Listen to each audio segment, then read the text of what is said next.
우리 다 같이 하나님 말씀 함께 보시겠습니다. 하나님 말씀 누가복음 15장. 우리 하나님 말씀 누가복음 15장 8절부터 10절까지입니다. 우리 한 절씩 교독해 보도록 하겠습니다. 하나님 말씀 누가복음 15장 8절부터 제가 8절 말씀 먼저 봉독해 올립니다. 어떤 여자가 10 드라크마가 있는데 하나를 잃으면 등불을 켜고 집을 쓸며 찾아내기까지 부지런히 찾지 아니하겠느냐?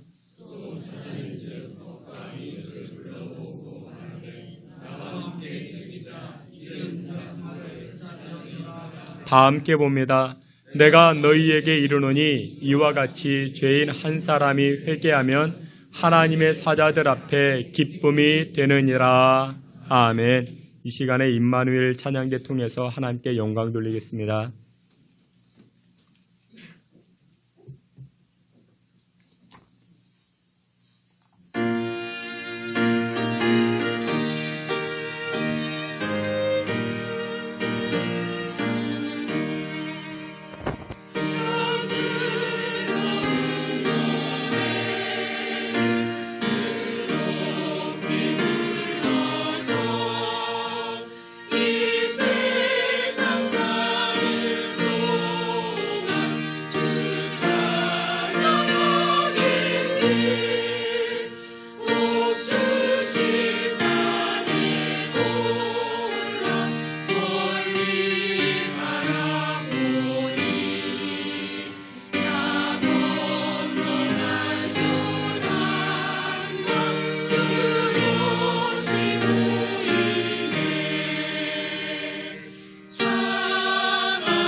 기도하겠습니다. 좋으신 하나님 아버지, 크신 은혜와 사랑을 감사합니다.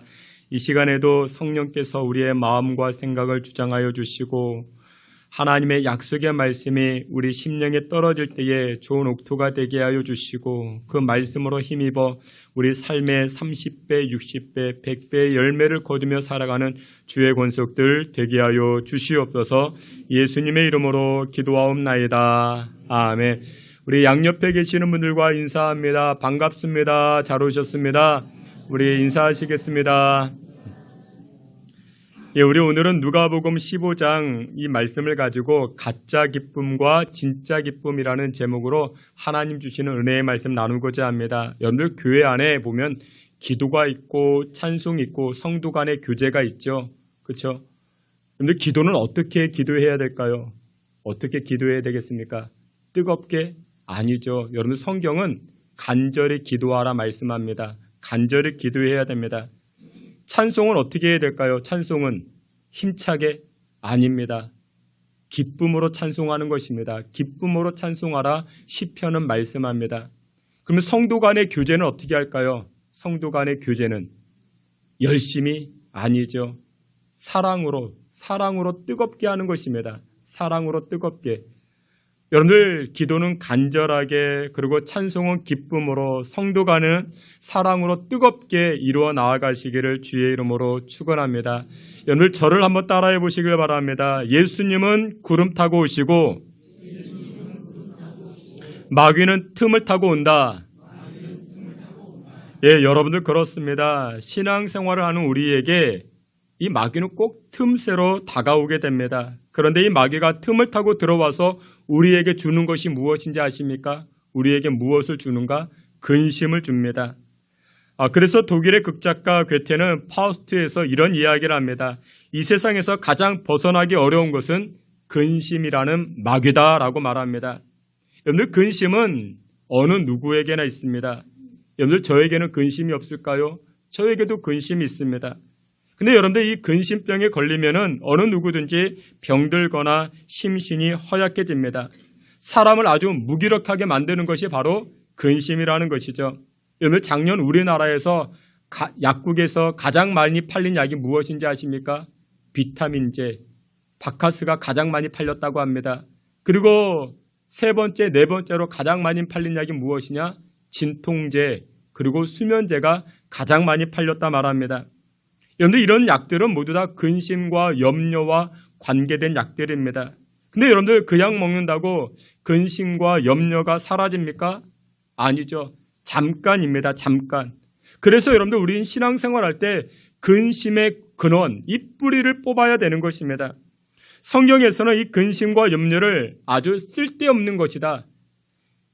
백해무익한 것이다 라고 이야기하며 무엇하지 말아라? 근심하지 말아라. 그렇게 말씀하고 있습니다. 여러분들 하지 마십시오. 무엇을요? 근심하지 마십시오. 근심하지 말라 말씀합니다. 여러분들 성경에서 우리 성도들의 삶 한마디로 이야기할 때 그것은 기쁨이다 라고 말하고 있습니다. 기쁨. 여러분들 우리가 신앙생활할 때 세 가지 덕이 있는데 그 세 가지 덕이 무엇이냐? 데살로니가전서 5장에 이렇게 말씀합니다. 말씀 함께 봅니다. 항상 기뻐하라, 쉬지 말고 기도하라, 범사에 감사하라. 이것이 그리스도 예수 안에서 너희를 향하신 하나님의 뜻이니라 말씀합니다. 여러분들 여기에 신앙생활에 세 가지 덕이 있는데 그것이 무엇이? 첫 번째, 항상 기뻐하는 것. 그리고 두 번째, 쉬지 말고 기도하는 것. 범사에 감사하는 것. 여러분들의 삶이 기쁜 인생 되기를 원하십니까? 사람들은 자기에게 주어진 모든 것들이 기쁨 되기를 원하고 있습니다. 직장에 출근할 때도 어떻게 출근하기를? 기쁘게 출근하기를. 교회 나올 때도 어떻게 나오기를? 기쁨으로 나오기를. 우리 자녀들 학교 생활도 어떻게 하기를? 기쁘게 생활하기를. 우리는 다 그렇게 원하고 있습니다. 근데 여러분들 기쁨의 인생이 되길 위해서는 무엇이 필요하다? 기도가 필요하다라고 말합니다. 여러분들의 삶에 기쁨으로 채워지길 원하십니까? 그러면 기도하셔야 됩니다. 기도하셔야 됩니다. 여러분들 우리가 기도할 때 우리 신앙의 최고점 무엇이 나타난다? 감사가 나타난다라는 것입니다. 여러분들 우리가 기도할 때 왜 감사가 나올까요? 내가 기도하니 이것은 내 힘으로 된 것이 아니구나 라는 것을 깨닫게 되는 것입니다. 그렇기 때문에 감사가 나오는 것이죠.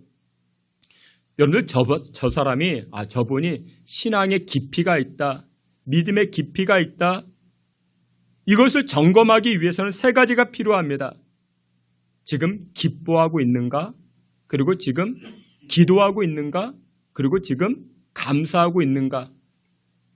여러분들 믿음의 무늬는 가지고 있지만 믿음의 깊이가 있는 사람은 이 세 가지가 있는 것입니다. 기쁨이 있고 기도가 있고 감사가 있다라는 것이죠. 제가 아는 어떤 분은 맛있는 것만 먹으면 기뻐합니다. 고기만 먹으면 기뻐합니다. 어떤 분은 참치만 먹어도 기뻐합니다. 어떤 분은 칼국수만 먹어도 기뻐합니다. 저희 집 둘째 아들은 옛날에 어렸을 때 공만 가지고 있으면 기뻐했습니다. 축구공, 탁구공, 이 공만 있으면 항상 기뻐했습니다. 우리 집 큰아들이 있었습니다. 큰아들이, 있죠, 지금도. 큰아들이 있는데, 이 큰아들은 예전에 자전거만 타면 기뻐했습니다. 학원 다녀와서도 밤 11시가 되었는데 자전거를 타고 밖으로 나갑니다. 한강을 다닙니다. 자전거 타는 걸 너무나도 기뻐해서 이 자전거 타고 대관령까지 올라갑니다. 근데 그게 쉽습니까? 여기서부터 자전거를 가지고 대관령까지 갑니다. 누가 시켜서 못합니다. 왜 합니까? 기쁘니까 하는 것이죠. 근데 여러분들 그와 같은 기쁨은 한계가 있을까요? 없을까요? 한계가 있습니다. 그 기쁨이 진짜 기쁨일까요? 가짜 기쁨일까요? 가짜 기쁨일 수가 있다는 것입니다. 여러분들 매일매일 고기 먹는다고 기쁩니까? 매일매일 자전거 탄다고 기쁩니까? 매일매일 공을 가지고 논다고 기뻐할 수 있겠습니까? 아니죠. 그것은 잠깐의 기쁨입니다. 그 이후에는 무엇이 다가옵니까? 공허함이 다가오는 것입니다. 채워지지 않는 그런 기쁨이 있다는 것이죠. 그런데 여러분, 진짜 기쁨은 하나님이 기뻐하시면 그것이 나에게 기쁨이 된다는 것입니다. 그래서 사도 바울은 고린도후서 5장 9절에 이렇게 말씀합니다. 앞에 있는 말씀 함께 봅니다. 그런즉 우리는 몸으로 있든지 떠나든지 힘쓰노라. 아멘. 바울은 그렇게 고백합니다. 나는 진짜 기쁨 찾아다녀봤어. 근데 진짜 기쁨이 어디에 있다? 하나님을 기쁘시게 할 때 그게 진짜 기쁨이 있다. 그래서 나는 힘쓸 거야, 노력할 거야, 애쓸 거야. 무엇을 위해서? 하나님을 기쁘시게 하기 위해서. 하나님을 기쁘시게 하기 위해서. 여러분, 가을이 점점 사라져가고 있습니다. 이 좋은 계절에 여러분들 기쁨을 얻기 위해서 여러분들 여행을 다닙니다. 여러분들 국내 여행 많이 가보셨죠? 충주에 가보고 대전에 가보고 여러분들 포항에 가보고 부산에 가보고 또 바닷가를 가봅니다. 얼마나 예쁜지 모릅니다. 갔다 오면 기뻐요, 안 기뻐요? 기쁩니다. 기뻐요. 근데 그 기쁨은 오래 가지 못합니다. 여러분들 국내에 얼마나 많은 여행지 다녀와 보셨습니까? 기쁩니다. 기쁘지만 잊어버려요. 잊어버렸습니다. 우리는 잊어버립니다. 근데 여러분들 선교를 한번 다녀와 보세요. 전도하는 그 일에 한번 동참해 보세요. 그 기쁨은요, 오래 간직됩니다. 오래 남게 됩니다. 하나님이 기뻐하신 일을 감당할 때 우리 인생에게 무엇이 찾아온다? 진짜 기쁨이 찾아오는 줄 믿으시길 바랍니다. 요즘 그 프로그램이 재밌다 합니다. 흑백 요리사. 그게 재밌다 합니다. 한 번을 못 봤습니다. 한 번을 안 봤는데 그게 정말 재밌다고. 또 어떤 목사님은 요즘 드라마가 왜 외국 사람들이 한국 드라마를 그렇게 좋아하는지 자기가 알 것 같다고. 드라마가 너무 재밌다고. 재밌습니다. 재밌죠. 재밌지만 그 기쁨은 오래가지 못합니다. 사랑하시는 귀한 성도 여러분들, 여러분들의 삶과 여러분들의 인생 가운데 진짜 기쁨 누리길 원하십니까? 그러기 위해서는 오늘 본문은 두 가지로 말씀하고 있습니다. 하나님을 기쁘시게 할 때 진짜 기쁨이 찾아오는데, 그러면 하나님이 기뻐하는 것이 무엇이냐? 첫째를 이렇게 이야기합니다. 내가 죄인임을 하나님 앞에 고백하고 하나님께 나아갈 때 하나님 기뻐하신다 말씀합니다. 우리 앞에 있는 말씀, 오늘 본문 10절입니다. 10절 말씀 다 함께 봅니다. 내가 너희에게 이르노니 기쁨이 되느니라. 아멘. 하나님을 기쁘시게 하는 것이 무엇이냐? 내가 그 하나님 앞에 하나님 내가 죄인입니다 라고 고백하며 나아갈 때 하나님 그것을 기뻐하신다라는 것입니다. 그리고 여러분들 죄인된 우리 이웃들을 하나님께로 인도할 때 하나님 그것을 기뻐하신다라는 것입니다. 전도할 때 기쁨이 된다라는 것이죠. 여러분들 옛날에 가장 무서운 것이 무엇인지 아십니까? 가장 무서운 것이 바로 호환 마마라고 했습니다. 호환 마마를 가장 무서워했습니다. 호환이라는 것이 무엇이냐? 호랑이에게 변을 당하는 것. 마마는 천연두를 의미합니다. 근데 여러분들 이 호환 마마보다 더 무서운 것이 무엇이냐? 바로 죄입니다. 죄가 한번 뿌리 내리면 그것이 얼마나 큰 파괴력을 갖는지, 죄는 수많은 영혼들을 지옥으로 끌고 갑니다. 근데 이 죄인들이 하나님 앞에 내가 죄인입니다 라고 고백할 때 하나님 그것을 천국에서 가장 기뻐하신다라는 것입니다. 여러분들 성경을 보면요, 세 가지 선언이 등장을 합니다. 첫 번째, 무엇이 등장을 하는가? 모든 사람은 죄인이다 라고 선포합니다. 로마서 3장 23절에 말씀하죠. 모든 사람은 죄인이다. 그리고 두 번째 선포가 있습니다. 로마서 6장에 죄의 삭은 사망이다 라고 선포합니다. 죄의 삭은 사망이다. 그리고 세 번째 마지막 선포가 있습니다. 히브리서 9장 27절에 죽음 이후에 심판이 온다라고 선포합니다. 에덴 동산에서 하나님과 인간은 굉장히 가까이 지냈습니다.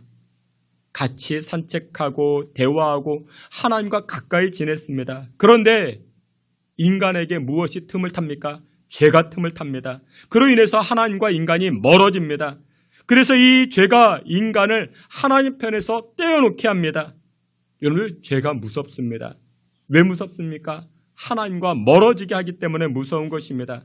그러면서 히브리서 9장 27절에 이렇게 말씀합니다. 죽음 이후에 심판이 있다라고 말씀합니다.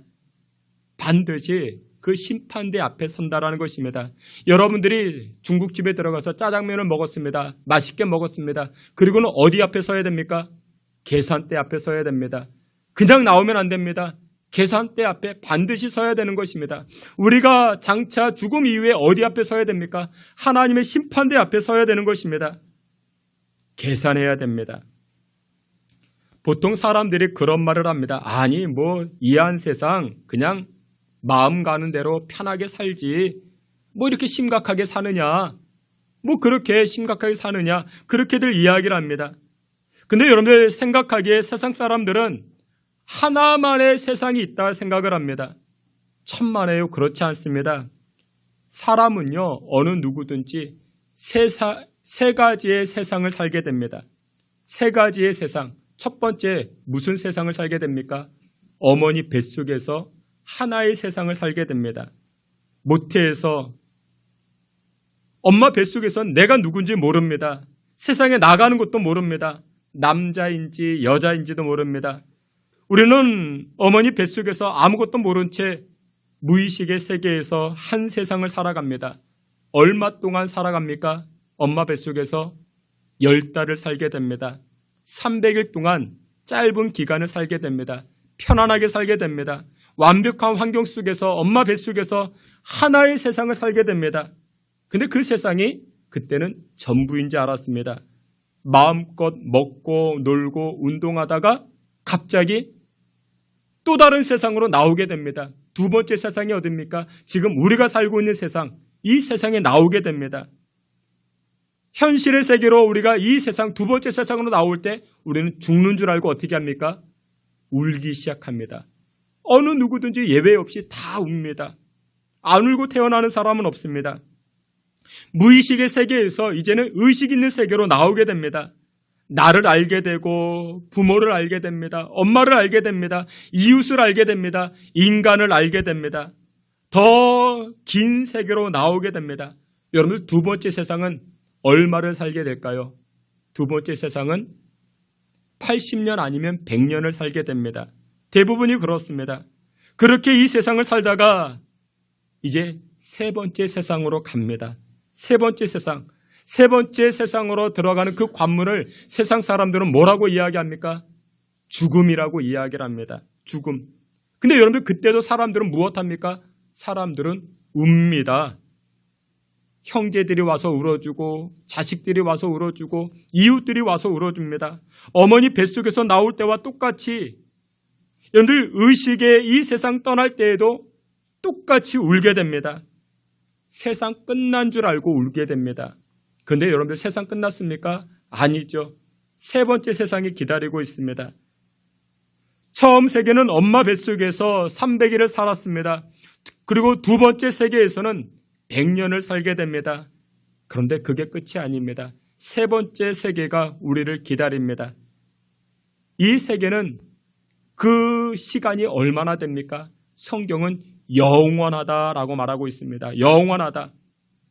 근데 성경은 말씀할 때 이 제3의 세계로 들어갈 때 인간은 두 갈래 길로 나눠진다라고 이야기합니다. 하나는 영원한 천국의 세계로 예수 믿고 구원받은 사람이 죄인이었지만 이 땅에서 예수 그리스도를 나의 구세주로 영접한 사람은 천국의 영원한 세계로 들어가게 되고, 예수님을 부인한 사람, 내가 왜 죄인이야? 나에게 십자가는 필요 없어 라고 예수님을 거부한 사람은 영원한 지옥길로 들어간다 말씀합니다. 여러분, 세상의 법원에서는 죄가 있느냐 없느냐 판단하는 것처럼 심판대 앞에 하나님은 이것을 가지고 판단합니다. 예수 믿었느냐 안 믿었느냐, 이것을 가지고 판단합니다. 그래서 여러분들, 우리가 이 시간 하나님 앞에 나와 하나님을 기쁘시게 하는 것이 무엇이냐? 하나님, 나는 죄인입니다. 그러나 나는 죄인이지만 내가 십자가 붙들고 하나님께 나아갑니다 라고 고백할 때 하나님 그것을 가장 기쁘시게 받아주시는 줄 믿으시길 축원합니다. 여러분들에게는 어떤 죄가 있습니까? 여러분들에게는 어떤 허물이 있습니까? 성경에서 로마서 1장에서는 우리의 죄를 이렇게 이야기합니다. 우리 29절부터 31절까지 우리 앞에 있는 말씀 다 함께 보겠습니다. 곧 모든 불의, 추악, 탐욕, 악의가 가득한 자요, 시기, 살인, 분쟁, 비방하는 자요, 하나님께서 미워하시는 자요, 능력하는 자요, 교만한 자요, 자랑하는 자요, 악을 도모하는 자요, 부모를 거역하는 자요, 우매한 자요, 배약하는 자요, 무정한 자요, 무자비한 자라. 아멘. 여러분, 로마서 1장에서는 우리 인간의 죄악을 어떻게 이야기하는가? 불의, 추악, 탐욕, 악의가 가득한 것, 시기, 살인, 분쟁, 수군수군. 여러분들, 수군수군도 죄라 이야기합니다. 수군수군. 자기를 자랑하는 것, 악을 도모하는 것, 부모를 거역하는 것, 이런 것들이 죄라 이야기합니다. 여기에서 자유할 사람이 있겠습니까? 그리고 성경은 더 나아가서 또 하나의 심각한 죄를 이야기를 합니다. 로마서 1장 24절에 이렇게 말씀하는데, 우리 앞에 있는 말씀 우리 함께 보시겠습니다. 그러므로 하나님께서 그들을 마음의 정욕대로 더러움에 내버려 두사 그들의 몸을 서로 욕되게 하게 하셨으니, 이 때문에 하나님께서 그들을 부끄러운 욕심에 내버려 두셨으니 곧 그들의 여자들도 순리대로 쓸 것을 바꾸어 영리로 쓰며, 그와 같이 남자들도 순리대로 여자 쓰기를 버리고 서로 향하여 음욕이 불리듯 하며, 남자가 남자와 더불어 부끄러운 일을 행하여 그들의 그릇 때문에 상당한 보응을 그들 자신이 받았느니라. 아멘. 여기에서 로마서 1장에서는 또 다른 죄를 이야기하는데, 그 죄가 무엇이다? 동성애다라고 이야기를 합니다. 하나님께서는 이성을 만드셨습니다. 남성과 여성을 만드셨습니다. 그리고 남성과 여성이 사랑하여 번성케 하기를 하나님은 원하십니다. 근데 그 안에 죄가 틈을 타가지고 어떻게 합니까? 동성이 사랑합니다. 남성이, 여기 성경이 이렇게 이야기합니다. 여자들도 순리대로 쓸 것을, 남성이 여성을 사랑하는 것이 순리인데, 하나님의 창조 질서인데 그것을 영리로 쓴다 이야기합니다. 순리대로 사용하지 아니하고 남성이 남자랑 팔짱 끼고 결혼을 합니다. 어느 날 여러분들의 딸이 엄마 나 결혼하겠습니다. 그래서 사위를 데리고 왔는데 머리가 긴 아가씨를 데리고 왔습니다. 결혼하겠다는 동성을 사랑하는 시대, 그 시대가 오늘날의 시대가 되어버렸다는 것. 여러분들 오늘날만 이 동성이 있었던 건 아닙니다. 소돔과 고모라 때에 구약시대 때에도 이 동성의 죄는 만연했었습니다. 10월 27일 우리 마지막 주간인데 대한민국을 대표하는 기독교 단체에서 포괄적 차별금지법 반대 행사를 광화문에서 진행하게 됩니다. 우리 교단도 참여하게 됩니다. 원래 우리나라는 차별금지법이 이렇게 존재했습니다. 근데 이 차별금지법을 개별적 차별금지법이라 말하였습니다. 이 개별적 차별금지법은 어떤 조항이 들어가 있는가? 남녀 고용평등법, 그 남자 여자를 차별하지 말라라는 것이죠. 양성평등기본법, 장애인 차별금지법, 연령차별금지법, 나이가 많다고 나이가 적다고 차별하지 말아라. 외국인 근로자 차별금지, 국적법, 교육기본법, 근로기준법, 이와 같은 개별적 차별금지법이 우리나라에 존재했습니다. 그런데 지금 국회에서는 개별적 차별금지법을 넘어가지고 포괄적 차별금지법을 만들자라고 이야기합니다. 포괄적이라고 이야기를 합니다. 근데 이 포괄적 차별금지법 안에는 세 가지 조항을 더 집어넣자라는 것입니다. 그 세 가지 조항이 무엇이? 첫 번째, 동성애 차별금지법이라 이야기합니다. 동성애를 차별하지 말자. 동성애를 차별하지 말자. 남자가 남자와 팔짱 끼고 결혼해도 차별하지 말자. 그리고 두 번째는 무엇이냐? 사상차별금지법이라 말합니다. 김일성을 따르는 주체 사상 신봉자가 공무원이 될 수 있다는 것입니다.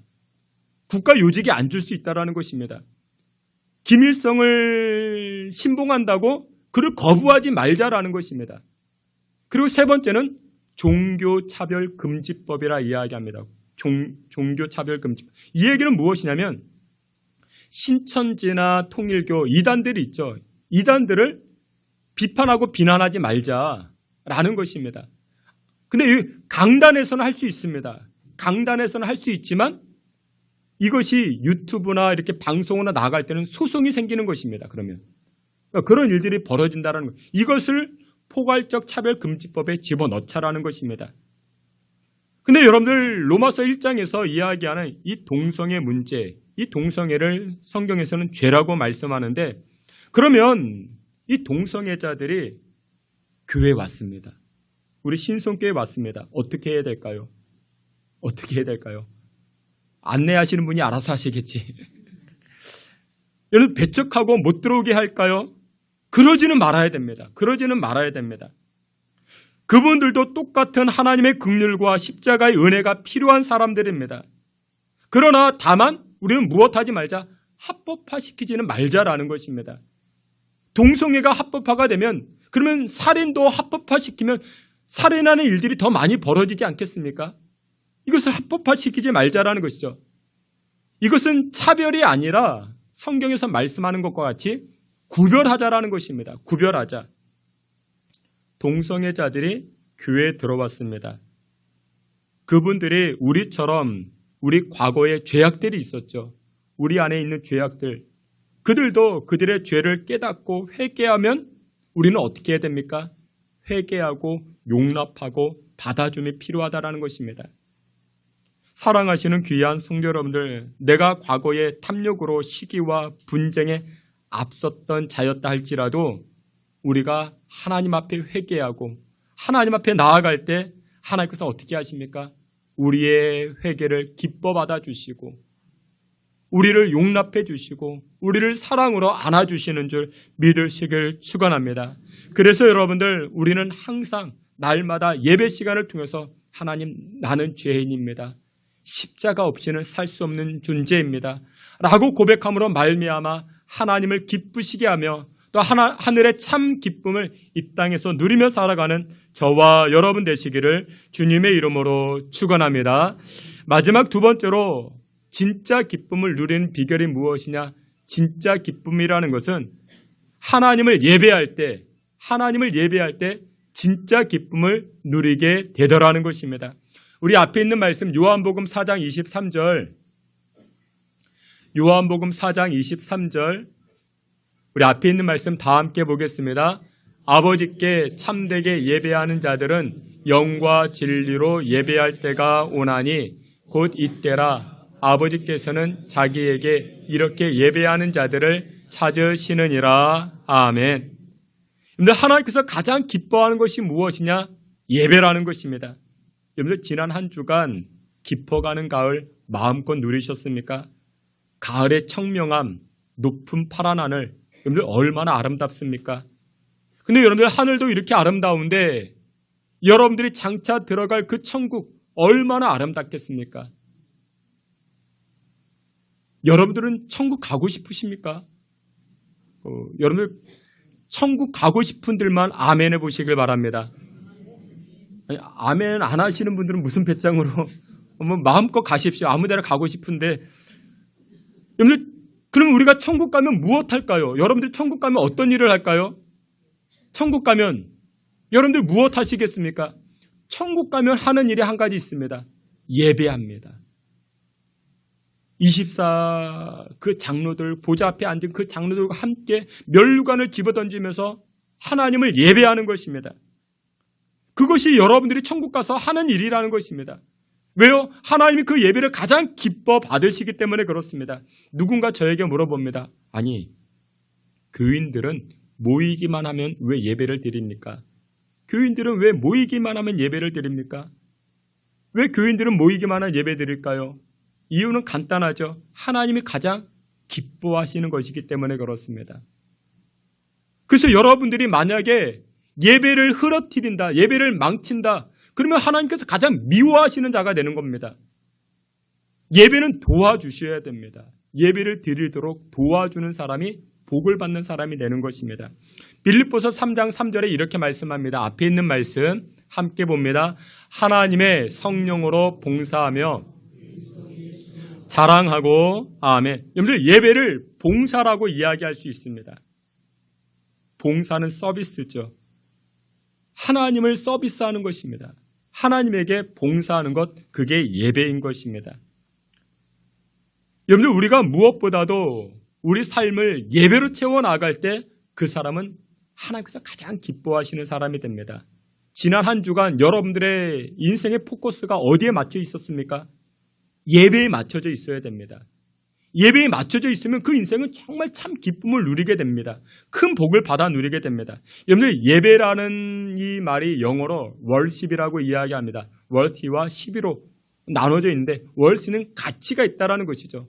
그리고 10이라는 것은 어떤 선택, 어떤 특징의 그것들. 그러니까 하나님의 그 가치를 높여드리는 것이 바로 예배라는 것이죠.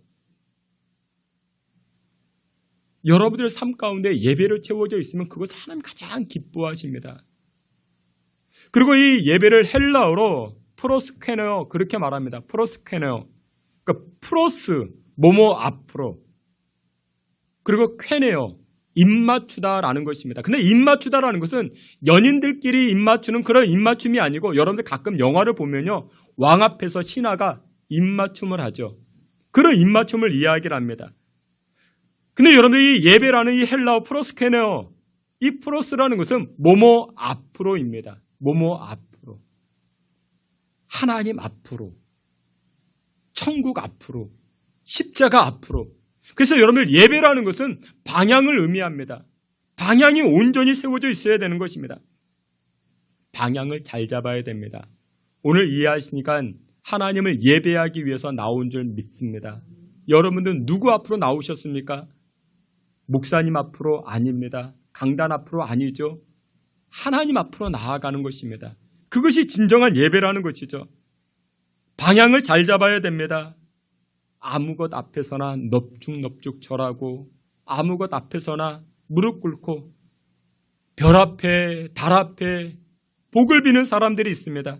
나무를 깎아놓고 돌을 깎아놓고 그 앞에 엎드려서 복을 비는 사람들이 있습니다. 무엇이 잘못됐습니까? 방향이 잘못된 것이죠. 예배하기는 하지만 방향이 잘못된 것이죠. 그러나 성경은 명확하게 말씀합니다. 하늘에 있는 것이나 땅 아래에 있는 것이나 어느 것이로든지 형상을 만들지 말고 하나님 앞에 예배하라 말씀하고 있습니다. 하나님 앞에서만 예배할 수 있는 저와 여러분 되시기를 주님의 이름으로 축원합니다. 불교계에서요, 가장 큰 스님으로 존경받던 그와 같은 인물이 있었는데 우리도 잘 아는 성철 스님이라는 분이 계십니다. 산은 산이요 물은 물이라 이렇게 이야기했던 분이십니다. 그런데 이분이 죽으면서 그런 말을 합니다. 나는 수많은 남녀를 속여 미치게 했으니 그 죄가 수미산보다 커 나는 지옥에 가노라 라고 이야기를 합니다. 마지막 유언이었습니다. 딸 하나가 있습니다. 딸 하나에게 마지막 유언을 남겼는데 나의 죄는 산보다 높고 바다보다 깊은데 내 어찌 감당하랴. 내가 80년 동안 포교한 것은 헛것이로다. 나의 죄값을 해결할 자가 없기 때문에 나에게는 구원이 없다라고 이야기를 합니다. 그것이 이분의 마지막 유언이었습니다. 여러분, 이 성철 스님은 나름대로 정말 열심히 신앙의 정진을 다했지만 무엇이 잘못됐습니까? 방향이 잘못된 것입니다. 대상이 잘못되었던 것이죠. 사랑하시는 귀한 성도 여러분들, 우리 예배의 대상은 누굽니까? 전능하신 하나님 아버지이십니다. 천지 만물을 창조하신 하나님께서 우리의 예배를 기뻐 받아주시는 줄 믿으시길 축원합니다. 그래서 여러분들이 예배에 목숨을 거시고 여러분들이 예배에 여러분들의 시간과 에너지를 투자할 때 하나님 그것을 기뻐하십니다. 그리고 나서 하나님께서 우리에게 큰 은혜와 복을 허락해 주시는 줄 믿으시길 축원합니다. 말씀의 결론을 맺도록 하겠습니다. 우리의 자랑은 무엇밖에 없습니까? 십자가밖에 없는 것입니다. 우리가 하나님을 예배하러 나올 때에 나의 자랑거리는 아무것도 없습니다. 나의 공로와 행위는 아무것도 없고 하나님 나는 죄인입니다. 십자가 없이는 하루도 살 수 없는 존재입니다. 라고 고백할 때 하나님 기뻐하십니다. 그리고 우리가 전도할 때에 우리 이웃들을 그리스도께로 인도할 때에 하나님 오늘 본문의 말씀과 같이 천국에서 잔치가 일어난다 말씀하고 있습니다. 사랑하시는 귀한 성도 여러분들 모두가 하나님 앞에 나는 죄인임을 고백하시고 십자가를 통하여 하나님을 예배할 때 참된 기쁨, 진짜 기쁨을 이 땅에서 누리며 살아갈 수 있는 저와 여러분 다 되시기를 주님의 이름으로 축원합니다. 아멘. 하나님 아버지 감사합니다. 세상의 화려한 것들을, 세상의 좋은 것들을 그것이 진짜 기쁨인 줄 우리가 착각하며 살아왔습니다. 가짜 기쁨을 내려놓고 진짜 기쁨, 여호와 하나님을 붙들고 살아가는 믿음의 권속들 되게 하여 주사 이 땅에서 참된 기쁨을, 참된 평화와 진짜 기쁨을 누리며 살아가는 주의 백성들 되게 하여 주시옵소서. 예수님의 이름으로 기도하옵나이다. 아멘.